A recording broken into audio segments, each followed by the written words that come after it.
It's Super Tuesday, March 1st, 2016. I'm Rim. I'm Scott. And this is Geek Nights. Tonight, we're talking about Thebes, the reprint of Jenseits von Theben.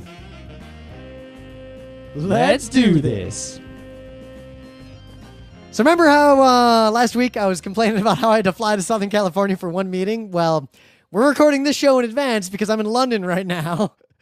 Literally for like one day of a convention, so I'll be back like... Well, it's a convention and not a 1 hour meeting. Yeah, it is a convention, so I got a whole day convention, and I had to have the days before and after the convention free to be able to go to meetings. I don't know if I'll have any meetings lined up, so I might just be fucking around in London. So if any of you are in London... Just don't line up meetings. Oops. If any of you... Well, I'd like to line up a few meetings, because if those meetings turn into money, I can take some of that money. But if any of you are in London... You get commissions on the... I can, depending. I should ask for a commission. I've recently stood up our whole Australian business. Right. In fact, I get to go to Australia again in May, probably, and then I'm probably going to make him pay for me to go to PAX Australia. So that's not in May, it's in October. I'm getting 2 Australia trips this year. Mm-hmm. At least. Anyway, so yeah, if any of you are in London and you're listening to this on Tuesday, I'm landing in London like right about now, your time. Mm. And yeah, maybe we can hang out, especially on like Wednesday during the day. I'll meet you in a pub and drink a beer and such. So, gaming news. Yeah, so the biggest, deal right now, I guess, and really the only gaming news recently is the Street Fighter V came out. Woo! Now, it's interesting because I don't know if I remember a time when, like, if I tweeted about things that weren't anime, like, certain people would be like, why are you talking about this other shit? Just in like Anna Twitter and our general. But now, like, everyone in my Twitter feed always talks about the same thing, or at least a lot of them do. So Street Fighter was the focus of like half my Twitter a few days ago. All right, so if you weren't paying attention, Street Fighter V came out. I've been seeing it at PAX for quite a while and other conventions and whatnot. So it's Street Fighter. If you know Street Fighter, this is it.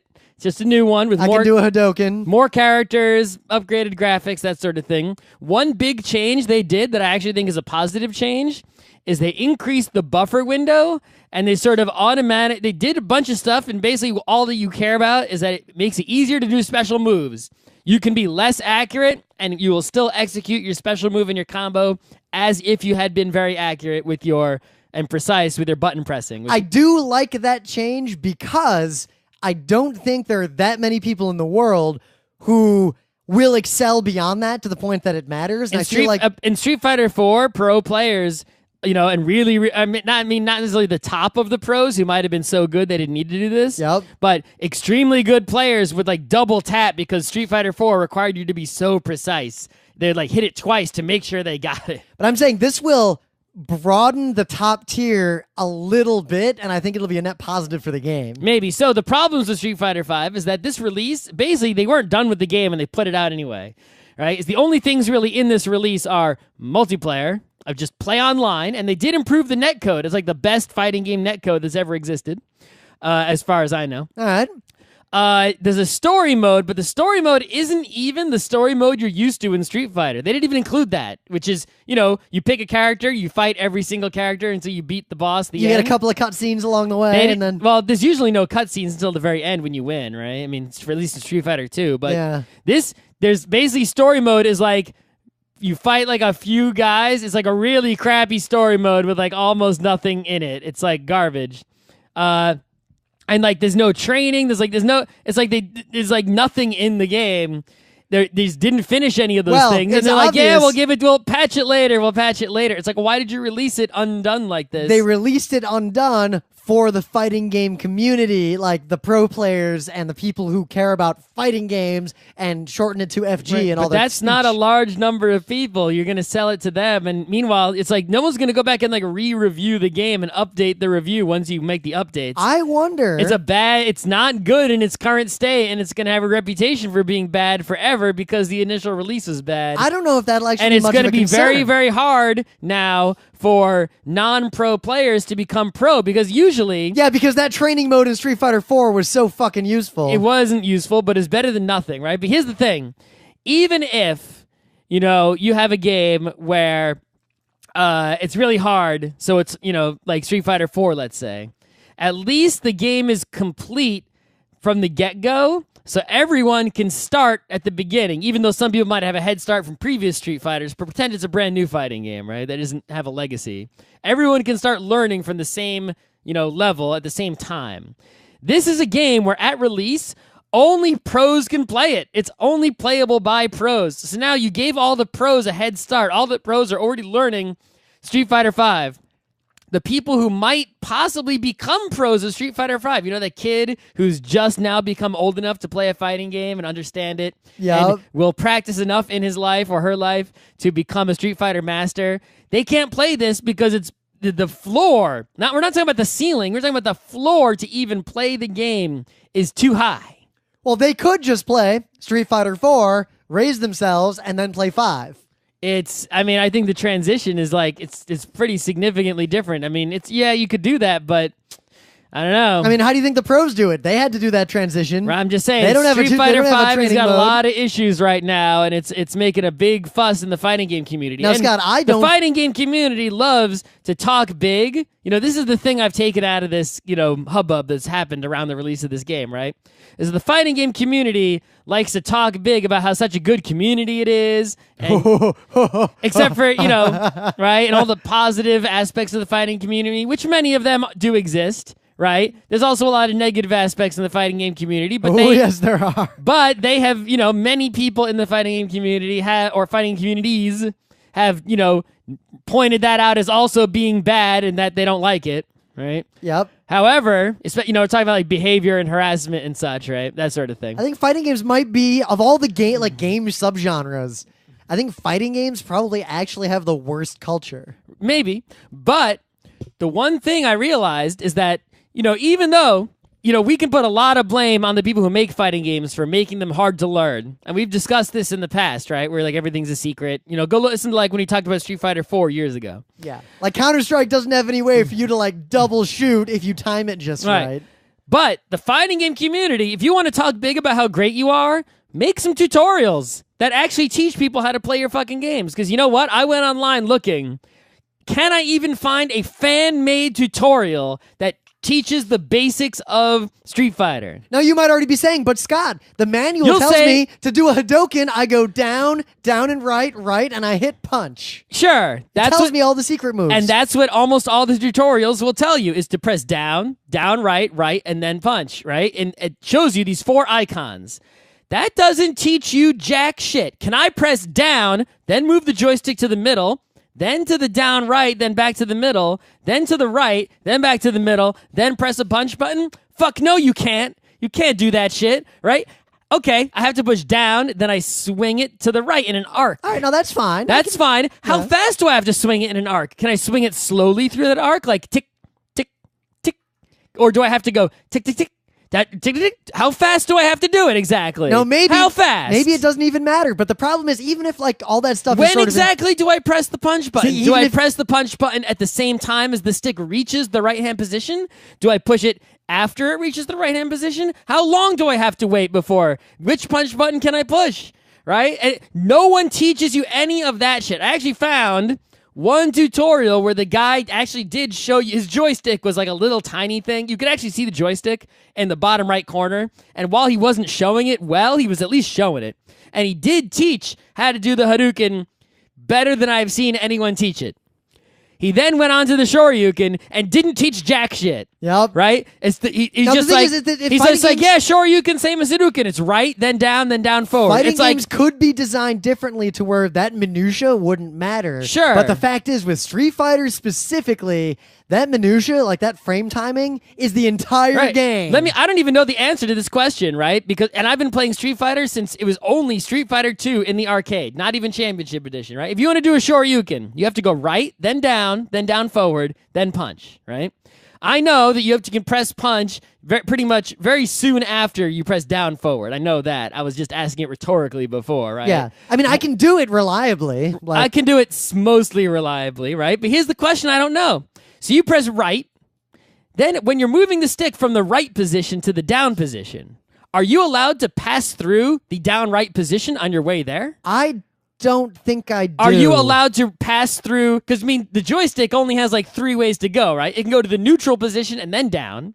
it can go to the down right position and then to the down position. Or you could sort of sneak between the two at like an angle, right? If it's a square box joystick hole, you can sort of go at an angle from right to down, just sort of sneak between neutral and down right. I think I bring it back, and then I go down, and then I swing it. Right, but it's like, are you allowed? I mean, like, even if I experiment with those three, which I have done for considerable amounts of time, sometimes a Shoryuken comes out, and sometimes it doesn't, and I can't really prove, conclusively which of those three paths you're allowed to take. Now again, right, in order to execute the Shoryuken, and nobody, not one tutorial on the internet will tell me a definitive answer. Now, these things could be if I had to teach my mom design. how to do a Shoryuken, or teach one of my friends who's never played a fighting game in their lives, but happens to be a smart person who's a nerd, how to do a Shoryuken, what the fuck do I tell them? Now, the thing is, I don't even know. As a kid, Scott, even without any of that, I was able to do all those moves most of the time reliably. But I got to do them 100% of the time. Yeah, that's the problem I'm getting at, is that because the games rely on that really fiddliness to be the competitive scene above even like baby's first level, it makes it to where the community has a vested interest in not making it all super clear, because it adds this artificial barrier to entry that makes their skills that much more special. Yep. I'm going to talk about even one more example just because this bothers me so much, right? So M. Bison is my guy, right? Well, dictator, because he's not M. Bison in other countries. Psycho right? Crusher, Psycho Crusher, Right. Psycho Crusher. So I know how to do a charge move. I hold back for a little while, and then I press forward and then punch, right? Whoosh. Should I do my Psycho Crusher or my Scissor Kick? I can even do the jumping one. I can do these moves relatively reliably, right? Here's something I don't actually know, right? So you have to charge down, which means I have to hold the stick down for, I assume it's like 2 seconds. Yeah, I always remember I it being 2 usually just seconds. sort of feel it, but I'm pretty sure it's 2 seconds on the clock in the game, right? The clock in the middle of the screen there. So here's a question. If I jump in the air, and while I'm in the air, just in a regular jump, I tap up. If I tap up and then immediately hold down, but I'm still in this jumping animation, I haven't hit the ground yet, right? And maybe I go up then down right away, like really quick. So I'm holding down, even though I'm only in the up motion of the jump. By the time I hit the ground, I've already held the stick down for like a second and a half. So I was about to say, I think Can I immediately press up and kick to do the head stomp right out of that? I was or about to say, did the charging not count because I wasn't on the ground? I was about to say, I think it counts, but I realized here's a panel you could do. I don't want to run it because we don't even know anyone qualified to do it. Yep. So what you do is you have a panel of Street Fighter champion guys, like 10 of them, and you ask them questions like that, and they have to write their answer on a whiteboard, match game style, and then they all reveal, and then we have the super pro who's running the panel do the motion and see what happens in a very defined manner, maybe tool assisted. So it would be very interesting to see a panel of 10 Street Fighter champions if they agree on the answers to all those kinds of questions, because I suspect... Right, and it's like, okay, so I want to do a Psycho Crusher. You hold back for 2 seconds, then forward and punch, right? What if I hold back and up, and I do a back away jump, and I'm back, but I'm also holding back up, right? And then I sort of transition into holding back as I go towards the ground. Can I unleash the Psycho Crusher when I land from the backwards jump? Am I allowed to do that? Now, this is all in sort of stark light to the experience we had at MagFest, because I played a bunch of the Fist of the North Star fighting game, which I mentioned this, and Daryl Surratt pointed out that the game actually has infinicombos. Nice. Like, it's completely broken. Nice. But none of us had ever played it before. Nope. And most of the people at the con had maybe played it at the previous MagFest at best. Maybe. So... I didn't see, I'm sure someone at the con was pro at it. I didn't see any such person. So when I played it with our friends, and I played it a bunch, and I played it with just strangers, like I did the old like arcade pickup game stuff, it was real fun. Fighting games are hella fun if everyone is at the same skill level. Which is why pros at fighting games have hella fun, because the people they're fighting against are also pros. But I guess the difference is with a lot of other games, like especially a lot of board games, but also a lot of like competitive video games, you sort of, once you hit the level of master, there usually isn't a pro circuit. So then you and your friends all just give up on the game. There's no magical drop pro circuit. Yeah, you move on to a different game. Yep. But with fighting games, you pretty much get into that tier and live that life forever. Right, so the news is Street Fighter V is out, pros only. What's your news? I don't think it affects their sales at all, and I think that Street Fighter basically caters to and relies on the fighting game community and doesn't give a shit about the casual anymore. Also, it's even more pervy than the previous Street Fighter. Someone- Yet still not in Dead or Alive territory. Yeah. Also, I was reminded But that... there's like a new character whose butt's just hanging You want to talk out. about story modes? Bushido Blade 2 had one hell of a story mode. All right, do your news. So, let me go back here to my link. Got a bunch of links about this. Fire Emblem Fates got released in the U.S. Is that a 3DS Fire Emblem? Yes. Oh, okay. One of our friends... Considering that I was never able to finish any of the GBA or DS Fire Emblems, I am not going to buy or play this one. I'm not going to either because I'm done with Fire Emblem games. I'm also done. I played the most recent one before this on the 3DS all the way through. And I gotta admit, they're not that good as games. I mean, when my Pegasus, who's way far away from everyone, just gets like one-shotted and then I have to restart Well, because the the whole games game. are puzzles. They're very much, it's a puzzle, grind through it, or learn the magic sauce, or learn the perfect way. Like, it's not the kind of game it looks like it is. Yeah, do the mission, figure out what it is, and do it again after you reset your system so you know what's coming. But anyway, so the game came out in Japan, and it didn't come out in the US until some months later. So fan subbing groups fucking went apeshit trying to translate this game before Nintendo released it. And the reason they did this is because they were afraid of Nintendo censorship. Now, what they mean by censorship is that Nintendo of America removed one scene from the game that was pretty much just straight up homophobic. They covered up one bikini shot of, I'm pretty sure, an underage character. And Japan, why you do these things in the first place? they removed a game where you can use your finger to pet your characters. I never saw any of these things in a previous Fire Emblem. What happened? It's like they made it worse. It was just a regular old fantasy thing. I didn't know any of this stuff was in But the most egregious any sin, Fire Emblem I've ever seen. the most egregious sin that Nintendo of America apparently committed on this game is they did a real translation and localization instead of a weeaboo exact word my Nakama translation. Uh-huh. So, welcome, video game people, to the world of animu weeaboo bullshit. Welcome to the fan subbers of America. This shit is amazing what people are mad about. They're mad that instead of doing a word-for-word, literal, terrible translation, they actually localized the game and made it funny. Because you know what? Fire Emblem games, not really well known for their writing. In fact, the writing kind of shit. And I think Go listen to the interview we did with Oda King, and you'll hear everything you need to know about this topic. Yes, I will That link was to so it. many years ago. We So- lived in Beacon then. It was like more than like a zillion years ago. So basically, the game came out, and all the fan subber people made the same arguments that the anime weeaboo fan subber people make about how, well, if you're not going to release the thing in its pure form, then I'm not going to buy it. Good luck selling in our market, you pieces of shit with your fake translations. And they were like, I'm boycotting the game. I'm going to play my pirated copy. Okay. And as far as I can tell, this game outsold any Fire Emblem game ever in North America already. Aha. Well, it's not like they print that many copies. So usually, I was really big into, Nintendo portable games for a long time. And I still kind of am. It's just they haven't released the kind that I want to play recently. But it's like when they were the big thing, GBA, DS, from Game Boy Color to DS, I was getting like all the hot games, like all the Phoenix Wrights and all, right? And those games, those really hot games that, they wouldn't print a lot of copies, so they would be hard to get. You'd have to get them on release, pre-order them from Amazon or somewhere, and then they'd be out of print and they'd be worth a lot of money. So this is just another one of those where like, it comes out and you got to get it because there aren't that many copies. Oh my God, I saw another headline. The ass Nintendo doesn't want you to see. Cool it, kids. The ass that they shouldn't have had in Japan probably to begin with. Yeah, I mean, if you really care that much, I mean, this is the speech I would give to the weebs. But I guess now weebs are infiltrating gaming.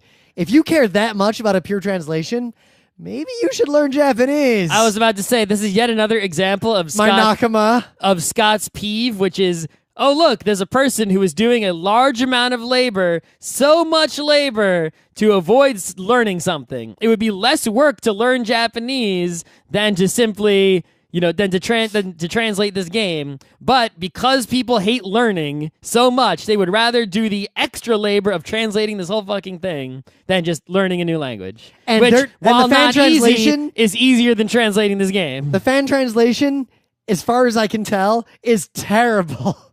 It has like no. Do we have life. Do we have even one example of comparing the real translation to the fan translation? I have a few, but they're not really illustrative enough of the point. All right. But apparently, there's one scene where two assassins have this really sort of typical anime discussion about I'm such a badass. No, I'm such a badass. I didn't show my full power. And it's kind of this conversation here. So the localizers took it as a joke. And for that one conversation, because it's these two badass loner serial killer assassins, it just had them have this long conversation that's dot, dot, dot, dot, dot, dot, dot, dot, dot, dot, dot, dot. It sounds like they didn't want to translate it and just put dot, dot, dot. Yeah, but I read the conversation. There's not much going on in there. I mean, it would be funny if it was a Golgo 13 reference. But all the examples I can find are basically just the Nintendo of America translation is it reads like something someone would say in a movie, and the fan translation is here's a bunch of Japanese verbs and nouns translated directly so they don't make a lot of sense in the order that they're not presented. Nakama Sword-san. Yeah. Okay.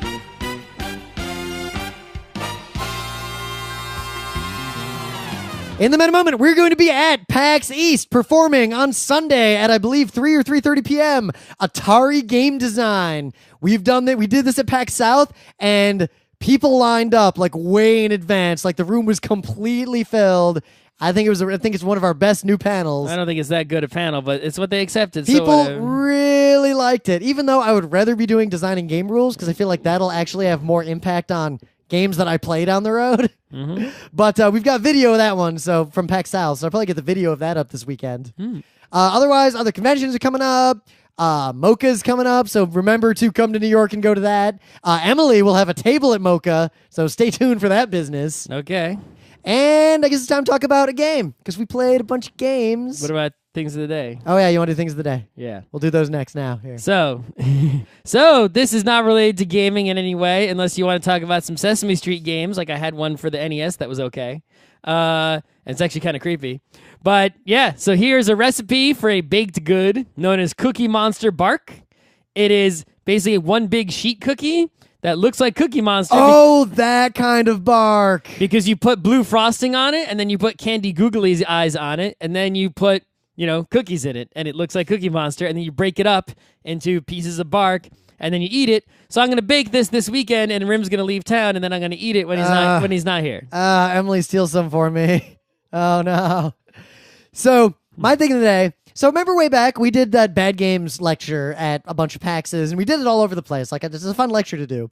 But there's one section of it where we basically shit all over race walking for being bullshit. Race walking is bullshit. Yep. So I pulled that part out and put it as its own YouTube video. And basically, I pretty regularly see the comments people write on it. Like, stop embarrassing yourself. Like, race walkers really butter about this video, because if you search for race walking on YouTube, on the front page, 2 of the videos are people talking about how stupid race walking is. Us and that SciShow that's like, yeah, everyone cheats. Mm-hmm. So I was reminded, because this keeps coming up, and I wanted to give a video to someone who was complaining about us.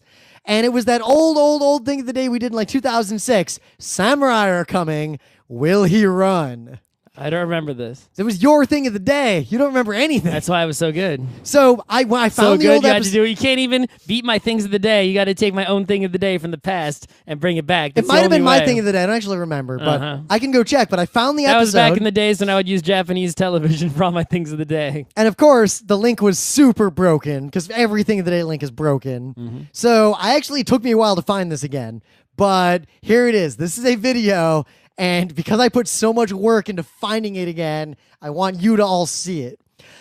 This is a professional Olympic race walker who apparently does not actually know much about Japan, because he's not American. Like I think he's Italian or something. But basically, he does not know much about Japan.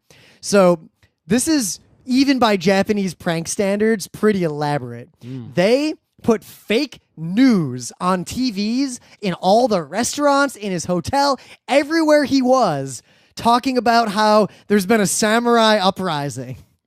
So he's had this like background of like news commentators and video, like all these people being murdered by samurai. Like there's a big samurai uprising all over Japan. Like, will the emperor fall? Like all this nonsense.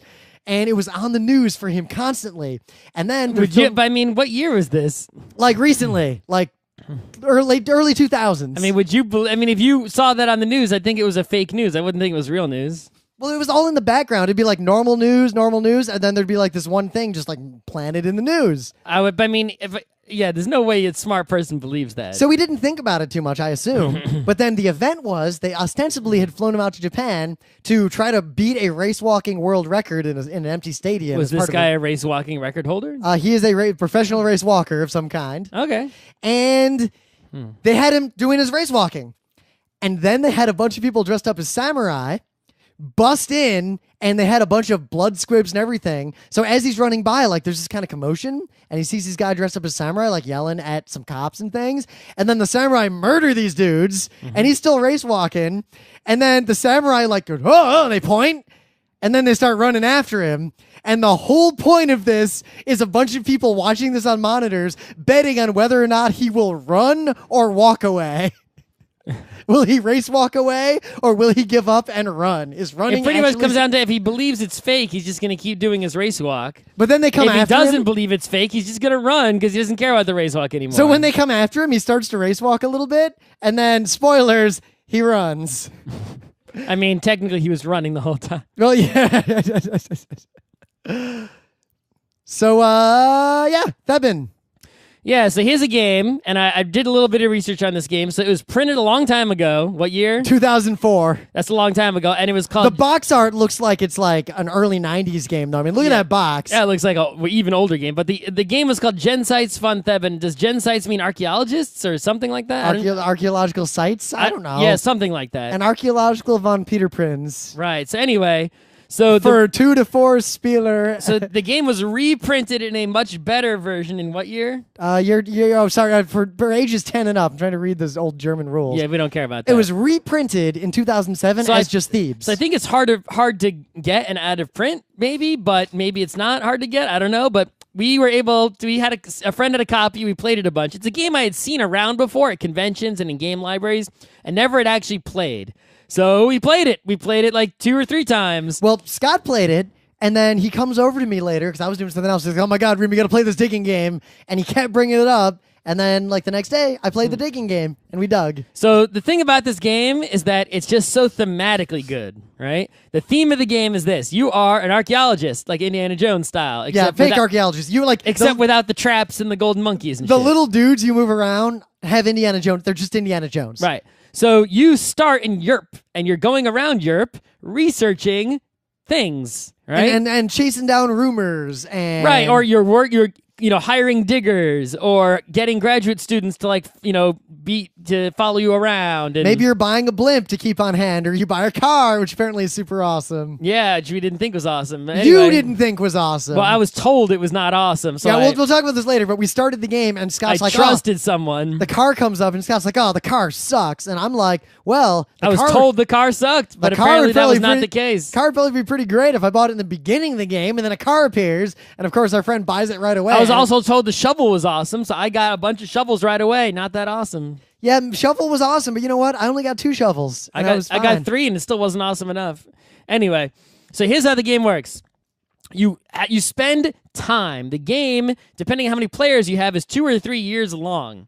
And everything you do takes time. So you move along the edge of the board whenever you do anything. Like where the victory point track is on regular German games. Instead, that's just time. So it's I do weeks. a thing. There's 52 weeks in the year. So you move... if you do something that takes 6 weeks, it's like moving from Moscow to London and then doing some research could take you like 1 week per space you have to move, which could be like 3 spaces or 4 spaces. Moscow to London's pretty far. Yep. And then you spend time like learning about Mesopotamia. That takes 3 more weeks. So like a car to be on a place. So you move your guy 7 spaces because it took 7 weeks. Yep. And so some cards, like if you do a bunch of research in Moscow, even after you move to Moscow, you'll spend like 6 weeks doing the research. But if you just find some schmuck with a rumor on the street, it only takes like 1 more week. Right. And you go until you run out of time. So everyone is, whoever's turn it is the person who has currently spent the least number of weeks. So if you've spent the least amount of time, you spend a little bit of time. And if you pass someone, they now spend a little bit of time, and everyone does a move whenever they're currently the person who's done the least stuff. Yep, so whoever's furthest back always takes their turn. So if you're sometimes furthest back, you can do stuff twice in a row. If you do a little bit, and then a little bit, and a little bit, and everyone else has already done a whole ton of crap, then you can actually do a bunch of different things while everyone else is waiting for you. Now, that in and of itself is a novel mechanic. It's so thematic. It's like you're spending time going around doing stuff, and everyone has the same amount of time to do stuff as everyone else, because you can't end the game by going over or under. You end the game going exactly 2 or 3 years of stuff doing. But also, as a mechanic, it is very novel because it provides it solves the turn order problem. It provides a lot of opportunities for a clever game designer. There isn't something like, oh, you got to be the first player and I'm sitting to your left, and none of that happens. To design a very well balanced or self-balancing game, because sure, the shovel's awesome. Shovel takes a lot of time, so you could do like a big crazy move on your turn, but it might take a ton of weeks, and then everyone else takes like 3 or 4 turns before you get to go again. Right. Now, the other thing you do is you can go down below, you can leave Europe. You can go to, Greece is still in Europe, but you can go to Greece, Crete, Egypt, Mesopotamia, Palestine. Is there somewhere else to go? I forget. Right. Rome is part of Europe. It's not part of the archaeology dig places. And you just go there the same way you go around Europe. But when you get there, there's only one thing to do, and that is start digging. Now, the digging mechanic is the best. Now it's the best, but at the same time, it does make the game a little random, but it makes the game lot random. But it makes it thematically really fun. Right. This game is all about theme. It's not about being a strong competitive game, right? So I've already come up with some pretty strong strategies. There's strong strategies, but in the end, it's the mercy of the desert, right? So let's say you go to Egypt, and you've studied Egypt a lot. You've studied 4 Egypts, right? There's this little awesome wheel you use, and you spin the wheel, and the wheel says, oh, you've studied 4 Egypts. Well, if you dig in Egypt for 8 weeks, you get to dig this much dirt in Egypt. And the more you know about Egypt, or the more time you spend, the more you get to dig. So the bag that you dig from for each site has its own bag. You literally dig. There's an Egypt bag, and you reach your hand in there and pull out a number of tiles equal to how many you're allowed to dig, right? And you're digging through that bag, and in the bag, it starts the game with half treasure and half dirt.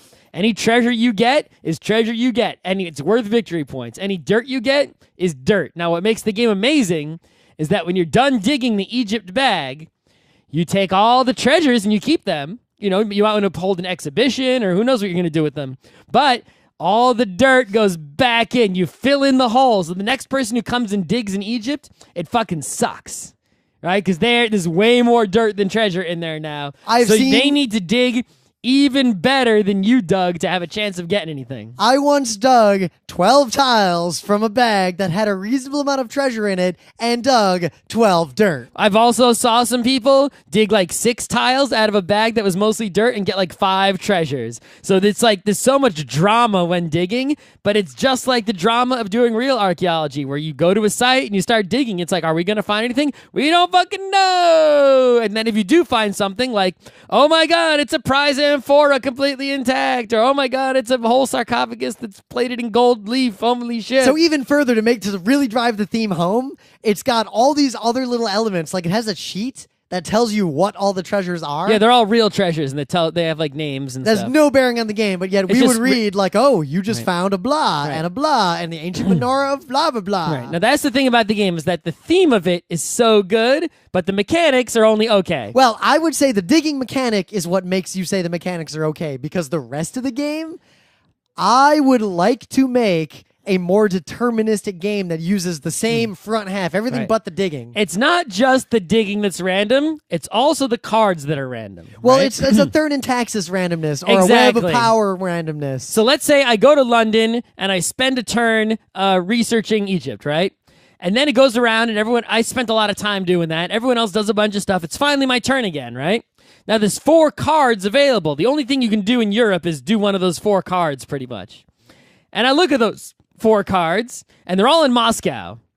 And even though I might want to do one of them, I'm in London. I just happen to be in London now. So suck it up, spend some weeks and go over there. So I end up having to spend a bunch of weeks. Meanwhile, I spend a bunch of weeks to go to Moscow to do this card.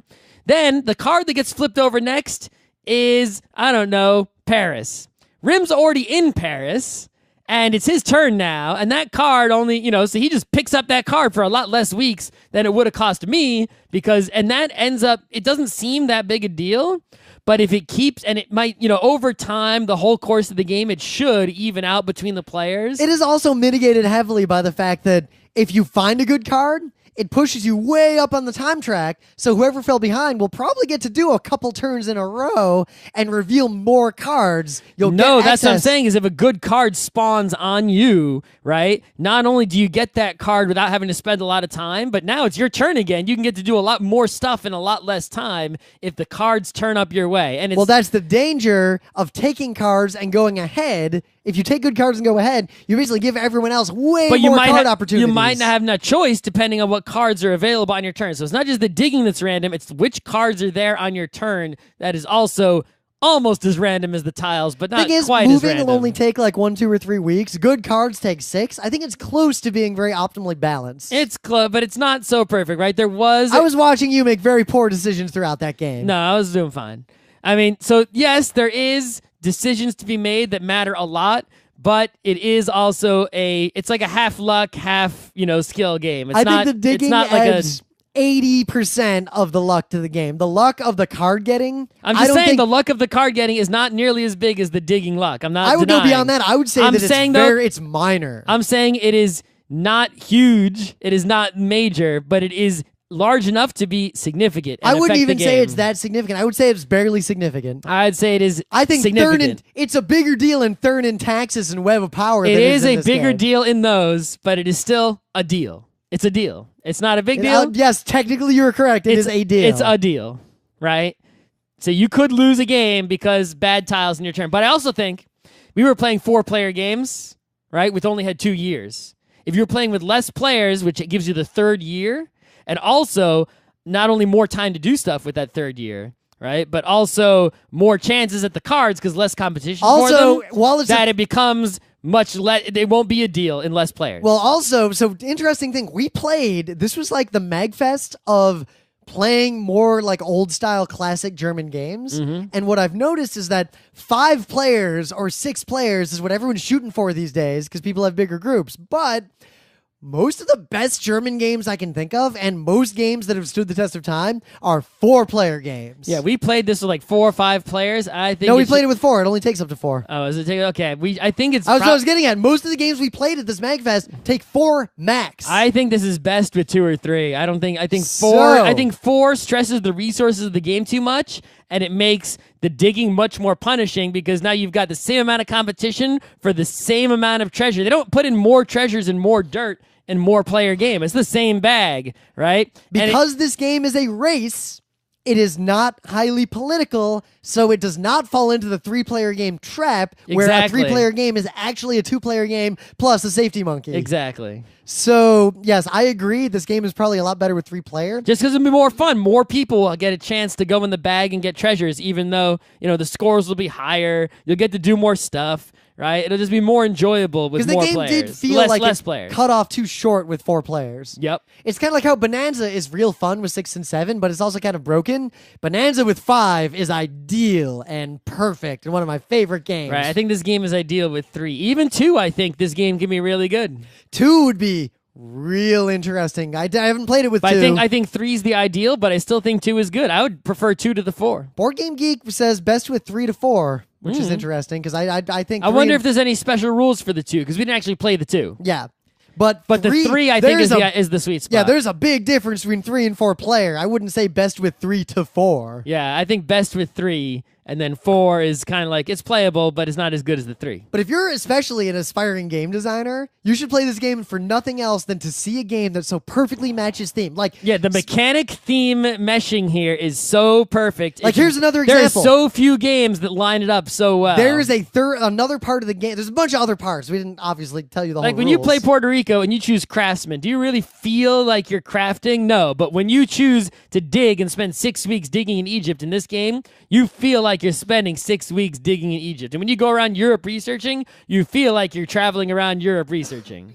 But there's also these exhibitions. So you'll be digging in Egypt, and suddenly you see, there's an exposition going on in London right now. And if you've got the stuff to be able to exhibit there, to loan to their museum, you've got to get your ass back to London, be there before anyone else who also has the right goods, lend your stuff to the museum, and you got to spend 3 weeks at the exposition. The expo. Yes, expo. Because I'm doing expeditions. I think it's actually just exhibit in a museum. It's not an expo. But yeah, there's all kinds of side things that you can do that are kind of interesting and fun to get more victory points. And they're all so tight with the theme. Yep. But also the mechanic of you spend time going around a board is a very interesting self-tuning mechanic that you could use. It's a lot of old German games had stuff like that. I recall. I started playing a bunch of them again, where even if the game wasn't like super prescriptively designed for balance, they'll have these mechanics where anyone who gets too far ahead, it's not like a traditional rubber band that just sort of pulls you up, but it's more like the more powerful strategies have an intrinsic game cost that sort of causes them to balance out very nicely, even if you didn't think about it too closely. I think what makes this game such a good thing, if you can find a copy, buy it, right? Because on the one hand, it is a competitive game, though it's not super perfect, amazing competitive, like I say, a Netrunner or something like that, right? But it's competitive enough that someone who likes to play games to win can play this game and think a lot about strategies and make interesting decisions and have a good time. But also, because the theme and the mechanic match so well and the fun of reaching in the bag, that person who usually was only willing to play Cards Against Humanity or maybe Camel Cup, something like that. It's canonically Camel Up. Right. Someone who's usually only playing, the easier, more luck-based, not skilled, not, hardcore games like Camel Up.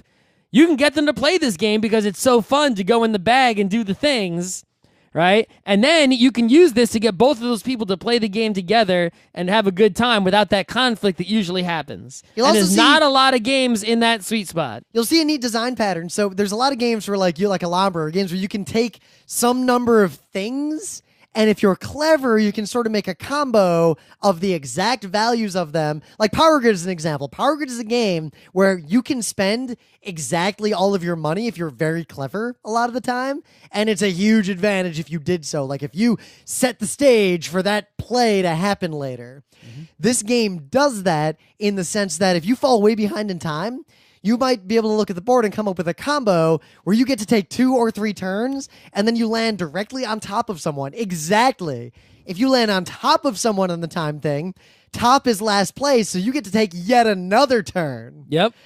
I feel like a heuristic to know who's doing well is who landed on top of another player the most, because that is the person who's doing the Power Grid thing of spending exactly all of their money more than once in the game. Right, so think about it. You're sitting there looking at the board, and you see a card you really want, right? And there's 3 cards you don't really want so much. So you go and you're in Europe, you're not ready to dig anything yet.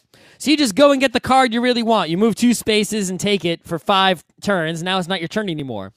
But you didn't pay attention. One of those cards you didn't want was on the spot you spawned and only cost 1 week to pick up. Even though it wasn't a great card that you really wanted, you could have gotten that card basically for free. But because you weren't paying attention, you didn't get it, and you just let it sit there. And it's like you could have had 2 cards. Instead, you only got 1 card because you weren't, being careful. So that is sort of almost a common design pattern, irrespective of the mechanic that causes it, of does the game have a mechanism to reward the player for being exact about something that's difficult to predict or difficult to calculate? Power Grid does it, and this game does it. And I wanted to add a new thing to the way we review board games, because on one of the panels I was on that Scott was not on at MagFest, super smart guy, Luke Peterschmidt at Fun to 11, said something really interesting. Most games, like most tabletop games, like commercial ones, not necessarily the like weirdo German ones we play, but like in general, they pretty much assume that the game's got like 3 to 5 plays tops. And that people really won't play it much beyond that, except maybe bringing it out. Like, games that get past that 3 plays barrier are real close to being classics for all time. If you're talking about games above a certain level of complexity, but below a certain other arbitrary, like there's a lot more. I'm taking this quote kind of out of context. I think this game has 4 to 5 more plays by me before I'm done with it. I think the number of plays this game has but is entirely dependent on how many friends you have, because it's like you might get tired of digging in that bag right? And it might lose its excitement a bit. But if you bring some new people in, it can refreshen the excitement because reaching in that bag is just so awesome. So thus, the way I would put that is this game has 3 to 5 plays from a purely intellectual, like I'm a gamer playing this game perspective. And any new person is going to want to play it at least 2 to 3 times. But it has unlimited play for me, as Scott was alluding to, in that if I'm with some people who have never played this game and I own this game, I'll just bust it out. Now, it's not going to be, you're not going to bust it out with 2 people who've played it before and 1 who hasn't. Nope. But 1 who has played it before and 2 or 3 who haven't, yes, you're going to bust it out because they're going to have so much fun going in the bag. Definitely. And digging into Egypt and finding nothing. Dirt, Yep. dirt, dirt. And that's everyone's chanting when you go in the bag. All the other players are like, dirt, dirt, dirt. At one point, dirt. Scott took the bag I was about to dig into and put a curse on it. And sure enough, I drew like 9 fucking dirt. Curses! King Tut, he got you! King Tut. So we're going to try to do that in all of our reviews from now on, of really talk about how many plays this game has got in it. Because I feel like that's one thing, that's a metric that we could have used a lot more. We could have used that very effectively in our older game reviews. I'm trying to go back and think about some of those games. Because then, a couple of years down the road, we can go back and say, hey, how many times did we play that game? Was it really 5 players? Or was there some like high-end strategy we didn't think about? Like, did we play it more? Because like T&E right now is one of the, like T&E in Puerto Rico still have Infinity. I'll play those right now. Netrunner. But there's also games that could have a lot of plays and we just don't for whatever reason. Like, we could play Lost Cities like just whenever. Yeah. We just don't. If we go to Anime Boston, we're going to be playing a lot of Lost Cities, I think. Good idea. Yeah, and that Mushroom game, and we're going to bring all the 2-player games. Netrunner. Yeah. Yeah. And kind of a total aside, but we played some blasts from the past that we'll talk about later. So I have this old out-of-print game. I don't even know if we ever reviewed it on GeekNights, because I think I bought it before GeekNights. I think we did. But It La was Cheetah, a beacon game. and Scott read the rules again, and I read them again, and then that game's got some stuff going on. I think it needs a second look. Yeah. I think But we did an episode on it. Scott did not play, but there are 2 games that are kind of famous in our circle because they're both games that we played a reasonable number of times back in college, but Scott and I are mutually independently undefeated at both of them. I am undefeated at Pizarro, and Scott is undefeated at Web of Power despite many plays. Someone brought Web of Power. I don't know how he got it. I've never seen a copy of Pizarro since college. I know. So I played a game of Web of Power. I won by so much, it wasn't even, like, it was laughable. Like, they were like babies fumbling in the dark in terms of their strategy, despite having played it a bunch relatively recently. All I remember from that, I don't remember how to play. I just remember just connect all your guys in a big long network, and then at the end of the game, put the cylinders out in the best spots. So, Scott, I hadn't played the game in a long time. What did you do? Did you do what I just said? I looked at the board, and I had my usual gut feeling of here's how I'm going to win this game. But then I stepped back, and I thought long and hard about what you did when you were undefeated. And it was How do you remember from back then? I remember things, apparently. All I remember is make a big network of houses and then put the cylinders out. So I focused on the network of houses to the exclusion of the things that my heuristics were screaming That's at me also to what do. I did when I played it. And you know what? I made the biggest network of houses I possibly could. I won real hard, real early. Now, what happens? I want to know what happens in the game when multiple people are all trying to make the biggest network of houses they possibly can. So the question is, if we get a hold of this game again, will you play it with me? Because you are legit undefeated at this game, and you played it more than once. The game I forget how to play, other than I remember making a network of houses. Yeah, that's most of the game. It's actually a very simple and really quick game. If I ever see it for cheap, I'm gonna get it because I kind of liked it. And go for it. All right, we're done. This has been Geek Nights with Rim and Scott. Special thanks to DJ Pretzel for the opening music, Kat Lee for web design, and Brando K for the logos. Be sure to visit our website at frontrowcrew.com for show notes, discussion, news, and more. Remember, Geek Nights is not 1, but 4 different shows. Sci-Tech Mondays, Gaming Tuesdays, Anime Comic Wednesdays, and Indiscriminate Thursdays. Geek Nights is distributed under a Creative Commons Attribution 3.0 license. Geek Nights is recorded live with no studio and no audience. But unlike those other late shows, it's actually recorded at night.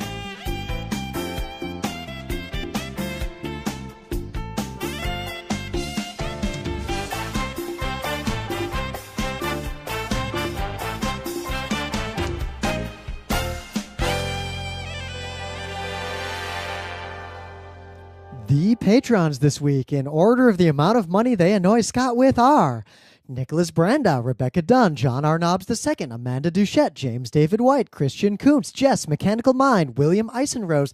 You expected the next name to be yours, but it was me, Dio, Clinton Walton, MyStady.com, Phil Ulrich, Ren from New Zealand, Robert Lee, Ryan Perrin, Drew Openlander, Rare Lavelle, Brian Cedrone, Rochelle Montanona, Finn Eric Solverod, Can't Melt Steel Beams. Kinetic Man, Aaron Cerise, Chris Midkiff, Chris Knox, Flame Darkfire, I've thought carefully and I'm still going to pay, Daniel Redmond, Chris Haddad, Sean Klein, Chris Reimer, and Thomas Hahn. At least someone has figured out that one of my favorite jokes in the world is the can't melt steel beams thing. So you know where, I mean, we all know where it comes from. It's that completely fake and stupid, loose change, whatever, 9/11 was a conspiracy thing. But I first encountered it as a joke long ago when someone made this image that was just like, what my 8-year-old cousin thinks all the Pokemon are called. And it shows Pikachu and it's like yellow cat. And it's just like, it's kind of funny and it's going on. And they increasingly make less and less and less sense as you go through this image. And then eventually it's just like jet fuel can't melt steel. For whatever reason, I found this way funnier than I probably should have. And I've just found that one particular joke really, really, really funny every time I encounter it forever. So, I don't know, maybe my brain's broken, but I just find it really funny. And in fact, that joke is the whole reason I made that Ozymandias Twitter account that a lot of you are following now. But anyway, I should keep this brief because as you all know, I'm actually in London right now and the episode's basically recorded well in advance. We will resume the normal Geek Night stuff starting next week. And I think it's either 3 or 3:30 p.m. As I said, we do have that panel, Atari Game Design at PAX East. And while we're probably going to have video of the PAX South version of it up before PAX East even happens, we do it differently every time. This is a panel we can actually get a lot of mileage out of because we can just keep doing different Atari games. So we're basically going to do Outlaw for the first 20-ish minutes of this panel every time we run it, at least until we've milked that cow for all it's worth. But all the other games, we're going to jump around. We might not talk about combat. We might talk about other games. I've been experimenting with maybe some paddle games, maybe some games on the Intellivision to kind of really push it over the line. So, yeah, it'll probably be worth your while to see the panel, even though Scott doesn't seem to think the panel's that good. Despite the fact that people lined up literally hours to see it, it completely filled the not small panel room at PAX. Also, Scott does not listen to these things at the end, so I can pretty much do whatever I want here. And now, thus, I leave you with, it's kind of an oldie and a classic, but pretty sure you're going to laugh when you remember what this is. And if you've never heard it before, well, my hat is off to you guys at Dorkly for making this possible. Don't deny your persona, brother. There is a sexy raccoon living inside you. Let him out. I don't have a persona, my God. I was once like you, trying to quell the sexy wolf fox howling in my soul. Let him out so you can feel whole. Listen, Agumba. That name has no meaning to me. I am Snowtail, Arctic Foxwolf. I'm sorry, a snowtail, but I'm not a furry. I'm not down to yiff. I wear the Tanuki suit so I can fly and I can turn to stone. So, you wear it to get hard? Yes, exactly. Wait, no, not like that. Greetings, Snowtail. It is I, a pond hopper, a sexy frogman, and Luigi? Oh my God, Mario! I can explain. Please don't tell Mama. They did a bunch of stuff, and basically all that you care about is that it makes it easier to do special moves. You can be less accurate, and you will still execute your special move and your combo as if you had been very accurate with your and precise with your button pressing. I do like that change because I don't think there are that many people in the world who will excel beyond that to the point that it matters. And I feel like in Street Fighter 4, pro players, you know, and really, not necessarily the top of the pros who might have been so good they didn't need to do this. Yep. But extremely good players would like double tap because Street Fighter 4 required you to be so precise. They'd like hit it twice to make sure they got it. But I'm saying this will broaden the top tier a little bit, and I think it'll be a net positive for the game. Maybe. So the problems with Street Fighter V is that this release, basically they weren't done with the game and they put it out anyway. Right? It's the only things really in this release are multiplayer, of just play online, and they did improve the netcode. It's like the best fighting game netcode that's ever existed, as far as I know. All right. There's a story mode, but the story mode isn't even the story mode you're used to in Street Fighter. They didn't even include that, which is, you pick a character, you fight every single character until you beat the boss. You get a couple of cutscenes along the way, and then well, there's usually no cutscenes until the very end. next Australia. So That's not in May; it's in October. I'm getting 2 Australia trips this year, at least. Anyway, so yeah, if any of you are in London and you're listening to this on Tuesday, I'm landing in London like right about now, your time. And yeah, maybe we can hang out, especially on like Wednesday during the day. I'll meet you in a pub and drink a beer and such. So, gaming news. Yeah, so the biggest, deal right now, I guess, and really the only gaming news recently is the Street Fighter V came out. Woo! Now, it's interesting because I don't know if I remember a time when, like, if I tweeted about things that weren't anime, like, certain people would be like, why are you talking about this other shit? Just in, like, Anna Twitter and our general. But now, like, everyone in my Twitter feed always talks about the same thing, or at least a lot of them do. So Street Fighter was the focus of, like, half my Twitter a few days ago. All right, so if you weren't paying attention, Street Fighter V came out. I've been seeing it at PAX for quite a while and other conventions and whatnot. So it's Street Fighter. If you know Street Fighter, this is it. It's just a new one with I can do a Hadoken. More characters, upgraded graphics, that sort of thing. One big change they did that I actually think is a positive change is they increased the buffer window and they sort of automatic.